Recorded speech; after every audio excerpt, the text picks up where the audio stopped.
For today's video guys, nagluto din ko pork belly guys, no. Ako ni siyang i-grill guys. So wala man tayong uling kasubaan, so ako ni siyang i-grill. So ako ni siyang itimplahan o asin, paminta o kalamansi.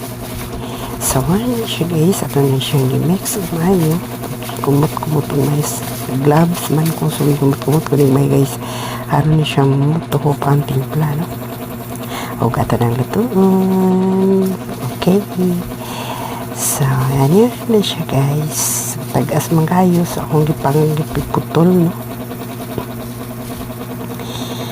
Okay, dito ko na siya ilagay sa grill guys.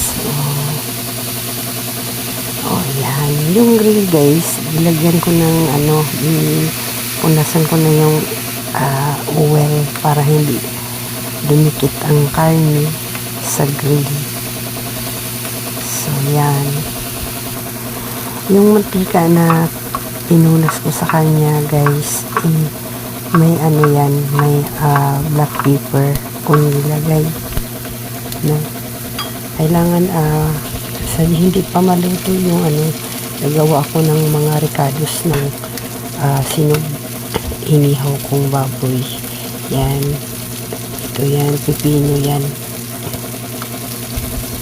Kinuhaan ko na yung kinuha ko yung buto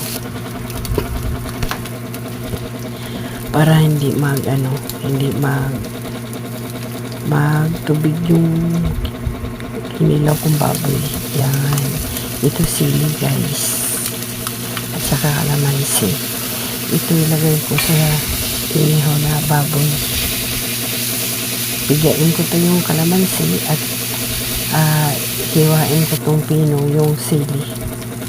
Ayan, ang unang luto ito na. So hiwain ko na guys.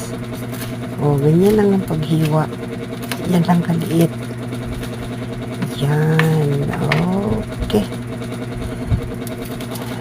So ginamitan ko ng mga strategy guys para madali ang paghiwa, no?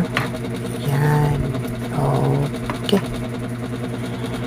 So please subscribe sa pagtangan sa kumuna o Bombay tsaka yung pipino tsaka yung sililoy at tsaka kalamansi. Okay, lagyan ko ng black pepper